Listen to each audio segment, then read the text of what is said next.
GIC Talk. My name is Ho-jin, today's GIC Talk host. I'm honored to be here as today's host. Before we get started, please turn off your cell phone or put it on silent mode. Thank you. Today we are going to hold two GIC talks. Please be aware that the second GIC talk will start at 4 p.m. right after the first one. Now let me introduce you to Lisa Crone and Jiseong, today's GIC talk speaker. Her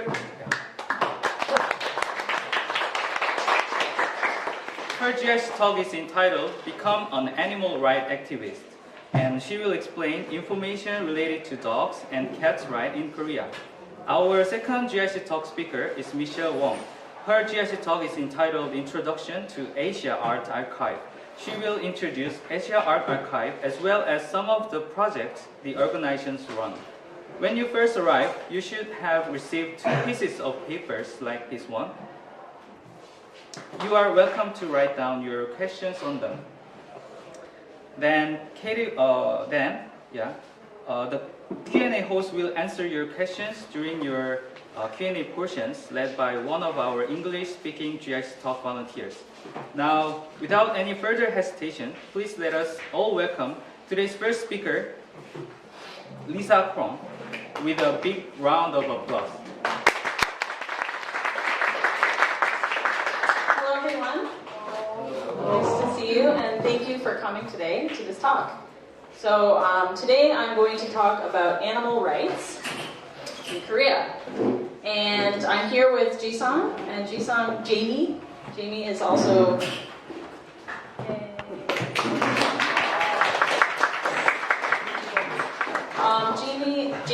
I met Jamie at the animal shelter. At the shelter. And she's part of an animal welfare organization in Gwangju. And they asked me to join the group. So I'm also part of this group.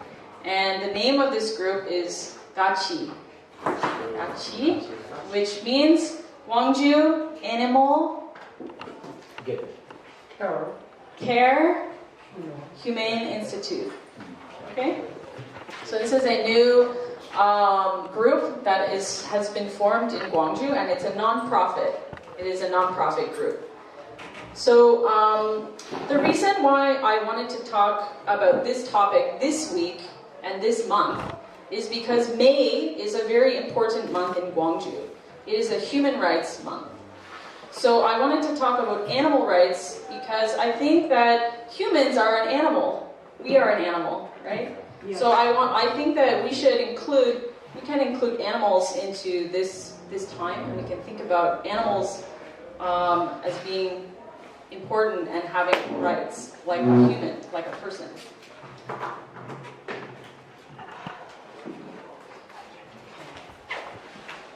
So I'll start by introducing a little bit about how I got involved in animal rights in Korea.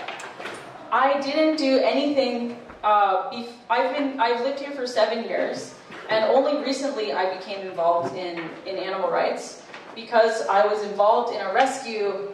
Personally, I did a rescue of this beautiful Jindo dog from Damyang. So I work at Gyeoyu Gyeonsuwon, and on my way to work, I walked to work, and there was a really friendly dog near my workplace. Always, every morning, she came to greet me and was very friendly and very cute. And one day, she got a car accident. So, unfortunately, her legs were broken, and her spine was broken. So she couldn't use her leg. So she dragged her body. So I was sad, I was very upset because I really liked this dog. So I thought maybe I can help this dog. So I bought the dog from the farmer. He said, okay, please help my dog. He was very friendly, and he was also sad. He really loved his dog. So he said, please help her. So I found a doctor in Gwangju, and he gave the surgery to the dog for a very low price. He was very nice, and he told me, I will do the surgery for a low price. So after the surgery, about 1 month later, she started walking. She could move her leg and she's walking again. And maybe about 2 weeks later, she's running a little. And about 1 month after, she was walking and running again. So she's okay now. Yay! Yeah. Okay, so I named her Elsa from Frozen because Elsa, the character Elsa, has a very strong fighting spirit.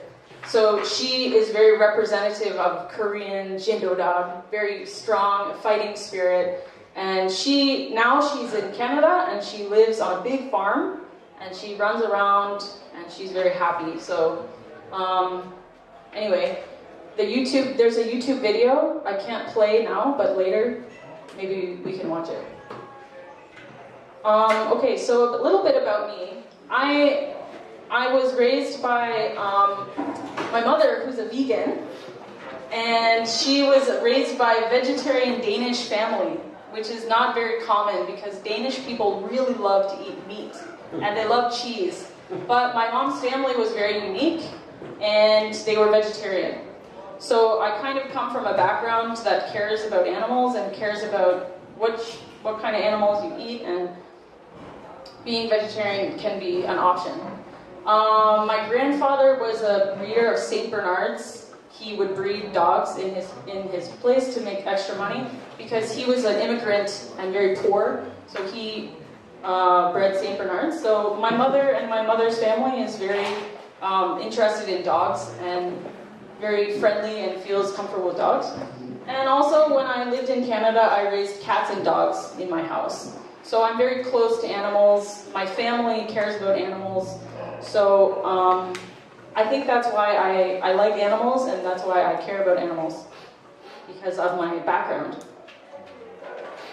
So when I came back to Korea, I decided to get involved in animal welfare and see what I could do. So I went to the Gwangju Animal Shelter, and when I got there, they asked me to walk bigger dogs.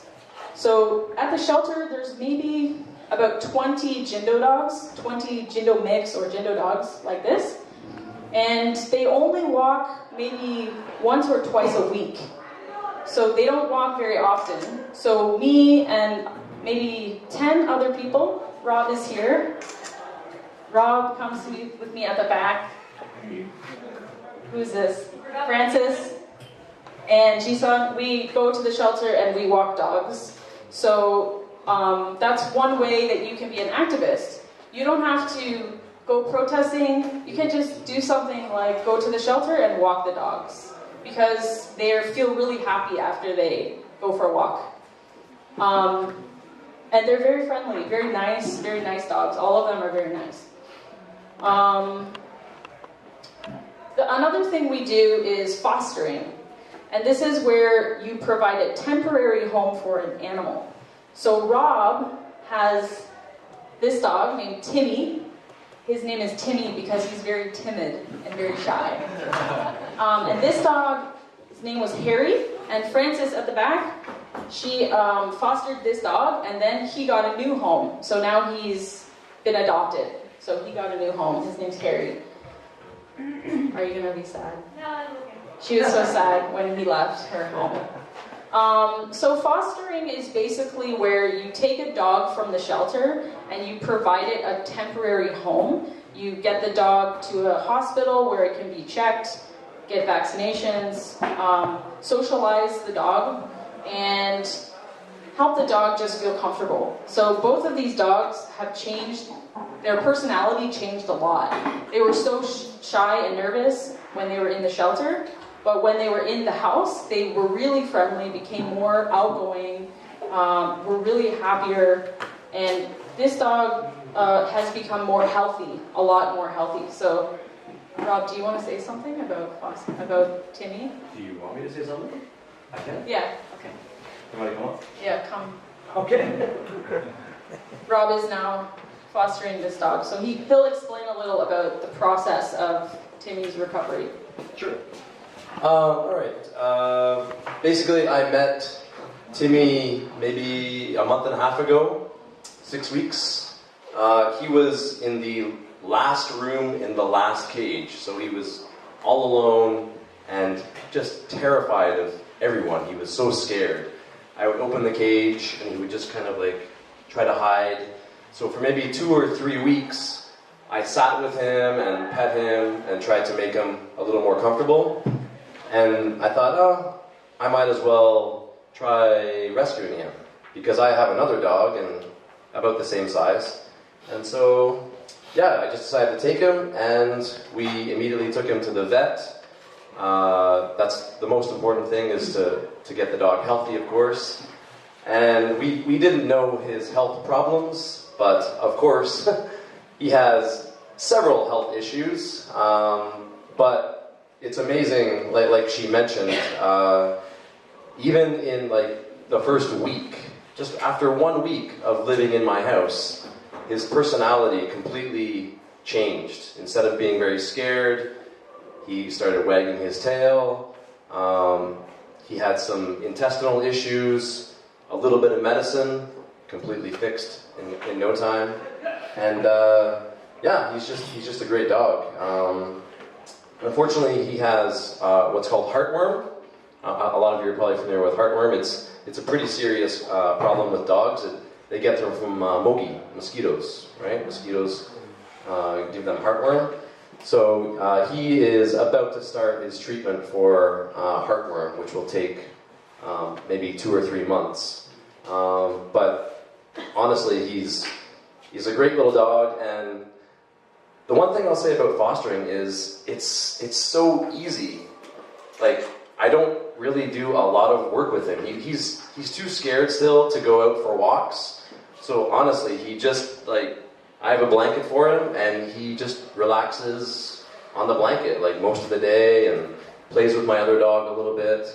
And it's so easy. And a lot of people think, one thing that people say to me is, oh, I can't foster, my apartment, it's too small, my apartment's too small. And my reply is always, is your apartment a cage? Of course not. Because these dogs, they live in cages that are like that big, super, super small. So when you say, oh, my apartment's too small, for a dog, a small dog like that, no problem. It's really, really big, and it makes so much difference. Because the other dogs, they bark, and he was very scared, but now he's in like a comfortable situation. So it's really, really easy. And as far as like veterinary expenses, you know, I've had some friends. I had a little barbecue a couple weeks ago. People threw in some money to help pay for the food, and I put that directly towards his medical bills. Because it gets a little bit expensive, but honestly, a lot of people who can't foster, they want to help by just giving a little bit of money. Here's Manwan, here's like Mano Chanwan, Imanwan, whatever, to help pay for medical costs, right? So, yeah, it's a great program. It says fostering for him, but he might be adopted by me, actually. I might actually keep him forever. He's going to live with me for the next couple months until his heartworm is okay. And then after that, I don't know, we'll see what happens. But don't be scared. Foster, it's a great program and super easy. So that's about it. Thanks, Rob. Alright, so 2 dogs got helped. Another dog is in foster now, and we're hoping he'll get adopted by somebody. So my job is, as the kind of manager of, my job, I'm kind of managing this. So my job is to rehome the dogs. So I've been using social media, and there's a website that has been organized in Korea where you can post the dog, make a profile, and somebody can adopt the dog. But the first step is take the dog out of the shelter and treat the dog for health condition and behavior conditions. Okay, so I'm going to talk about Gachi now, a little bit about Gachi. It's Gwangju Animal Care Humane Institute, and these are the members: Leslie, Tongki, Uk, Jiseong, and Lisa, me. So there's 5 of us. This group used to be called Bodumi. They just changed to a new name. And Bodumi is about 15 years old, actually, and it's Gwangju's oldest citizens' animal rights group. And they've been around for a long time. And 2 of the members were involved in running the shelter about 10 years ago, And at that time, the shelter was in really, really good conditions. And a lot of other shelters in Korea came to Gwangju to look at how they were running it, and they wanted to improve their own shelter. So these members are very much involved in helping animals and helping run the shelter in Gwangju. So here's a picture of Tongki with some dogs doing a campaign. Okay. So these are some things that Gachi does and plans to do. So they want to promote an adopt, don't shop animal culture in Korea, which is really important. So adopt, don't shop means instead of buying a new dog or a puppy, go to the shelter and see if you can adopt a dog instead. The reason why this is important is because a lot of the dogs that you buy in a shop are from a puppy mill. And a puppy mill is a really big building where the condition of the dogs is not great, and a lot of the puppies are not healthy, and people don't know that. So if you shop and you keep shopping, or online shopping, the puppy mill continues. It keeps going. So it's a cycle. Puppy mill, buy, shelter. Puppy mill, buy, shelter. So if you go to the shelter and you just adopt, we can slow down the puppy mills, and we can slow down the number of dogs that are being bred in Korea. So if you're thinking of getting a dog or a cat, I highly recommend going to the shelter and trying to get a dog from the shelter. Okay, the other thing is they want to advocate new laws that carry real punishment and enforcement. Reducing dog farms and puppy mills. One way is by adopting. And trying to stop the cycle of buying and dumping, which is common in all countries. This is common in America, Canada, everywhere. People buy and then get rid of a dog. It happens in all countries. Okay, and then they also want to do some educational outreach. Like for children, Jiseong takes her students to the shelter and they walk the dogs there. So just bringing children to the shelter and letting them walk animals teaches them to respect the animal, and also just shows them how to care about an animal, taking a dog for a walk, feeding, health needs, stuff like that.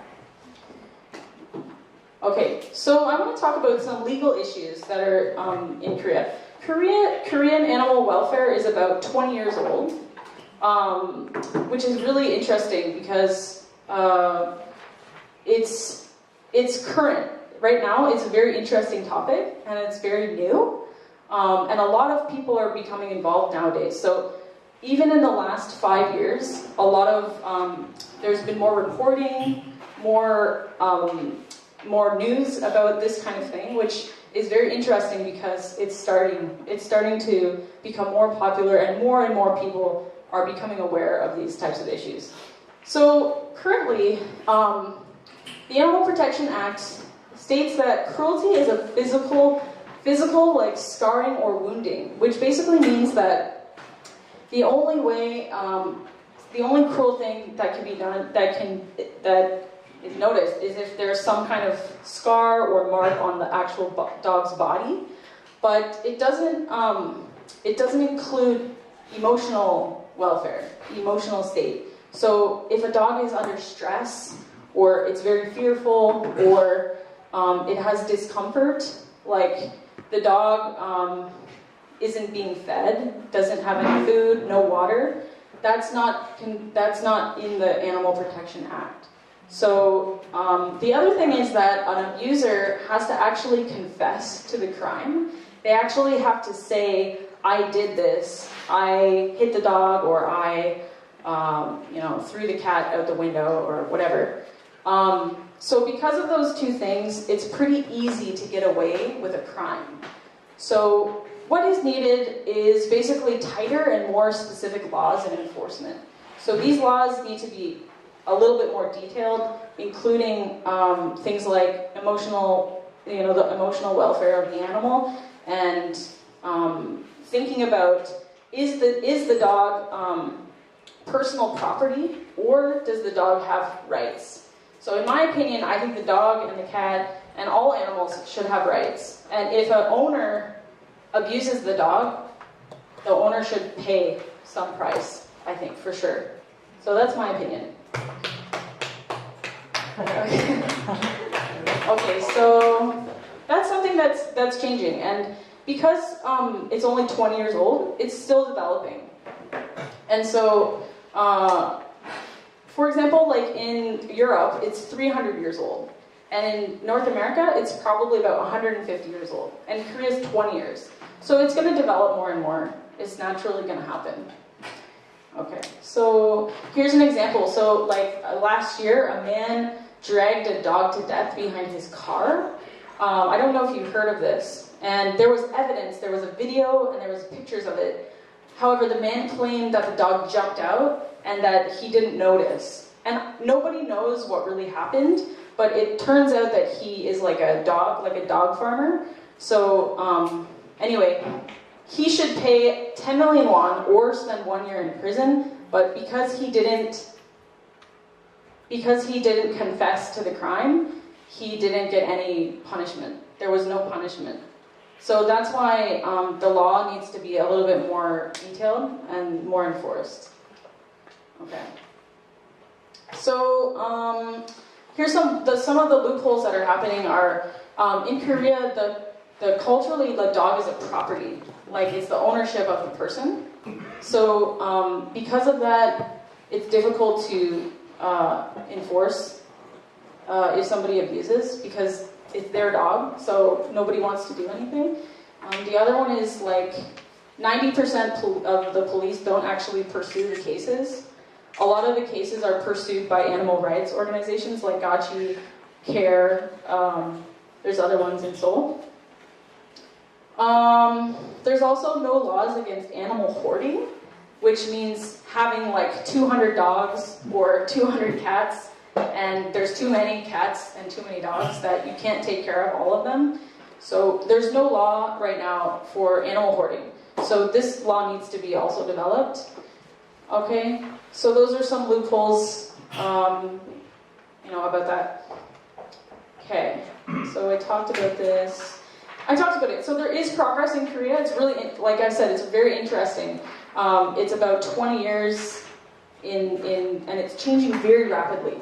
Korea is so good at like solving things and being very rapid. So even within 5 years, reporting animal abuse has happened, and talking about plant-based diets is starting to happen more and more.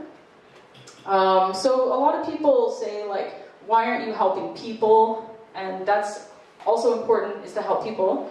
But I still think that we need to include animals as well. Okay. What time is it? Okay, dog meat industry. This is unique to Korea because farming dogs is not done in other countries. In China, I'm pretty sure there's so many dogs on the streets that they usually use those dogs. It's very controversial. In my opinion, personally, I think if you eat any meat, that you can't say don't eat dog meat, in my opinion. Because I think pigs are really smart. They're smart like a dog. So are cows, so are chickens. So I think if you eat any animal product, that you shouldn't yell at somebody if they eat dog meat. That's my opinion. However, other people say, dogs are special, they love people, they guard a human, they shouldn't be eaten because they are more emotional, they have more feelings. So I'm not going to say if it's good or bad. So basically this is what is currently, so dogs are in the Livestock Act, which just includes how to raise an animal for meat. But they're not included in Food and Sanitation Act or Processing Act. So basically you're allowed to raise a dog on a farm, but you can't legally slaughter. So it's a little strange. So basically it's illegal, but no laws are in existence. So it is legal to raise a dog, but because dogs are not included in the Food or Sanitation Act, when you eat it, if you eat dog meat, you can't be sure that it's healthy, because there's no laws about what to feed the dog or what kind of drugs you can give the dog. So if you eat dog meat, it's, I'm not going to say yes or no. You should think about the sanitation of what you're eating, okay? So that's the only thing, and the Processing Act, of course, is not included. So if you care about how the animal is treated before it's slaughtered, then you shouldn't eat dogs, okay? If you want to eat meat, I recommend free-range meat or killing yourself. If you really want to eat, I believe if you want to eat an animal, you should be able to kill the animal yourself. Anyway, that's a whole other talk. It's a whole other talk. Okay, we'll move on. Okay, the other thing is abandonments. This is happening in all countries, not just in Korea. It happens in Canada, it happens in America, it happens in all countries with animals.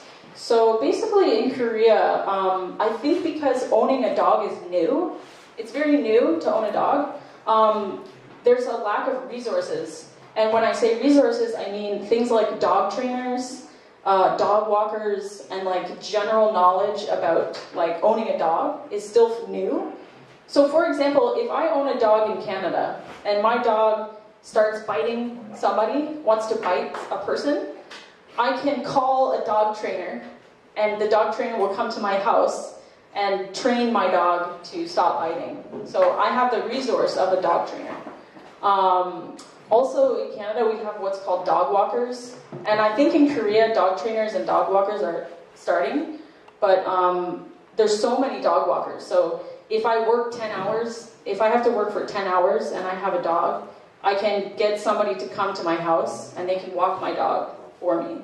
And then when I come home, my dog is sleeping and happy. It's not crazy, wanting to bite and wanting to bark. So I think if you're thinking of a job, you can become a dog trainer or you can become a dog walker, and maybe you can make money. You can start a business. So this is a new thing, I think, in Korea. You can start a business. Okay, it's also in Korea. It's also illegal to euthanize, and it's also illegal to abandon a dog. However, you're not allowed to bring a dog to a shelter. So because you can't do that, the easiest thing to do is to just let a dog go outside and then shut the door. So I think this should change. I think shelters should be allowed to accept an animal from a person, because I think that abandoning a dog is dangerous for public safety. If you're driving, sometimes there's a dog, you can have a car accident. A cat outside or a dog outside can bite you, and you can get some infection or something like that. So I think that some dog shelters in Korea should change, and they should accept people if they need to bring their dog. And then the other thing again is general knowledge and resources about how to raise an animal. Okay. How much time? I have more time. Okay, I'm going over time. Animal shelters in Korea. Okay, shelters are run by the government, but they're not actually managed by the government. They're managed by contracted out. So one of the issues is the government doesn't actually do background checks.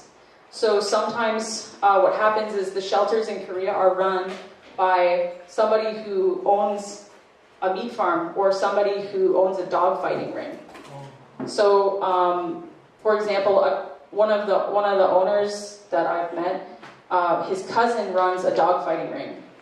So if the shelter gets a fighting dog, he gives the dog to the fighting ring, or gives the dog to a farm for meat. So there's a connection. The shelter is connected to the fighting ring, connected to the meat farm. It's all connected. So I think that the government should do more protection of the shelters, and they should do more management of the shelters, and do a background check of the manager of the shelter. Fortunately, the Gwangju Animal Shelter, as far as I know, is not, the manager now is not connected to the meat farm and not connected to the dog fighting ring. So the Gwangju shelter is good right now. Okay. Puppy mills, I talked about it. It's not illegal in Korea to breed a dog. It's not illegal. but it's not regulated.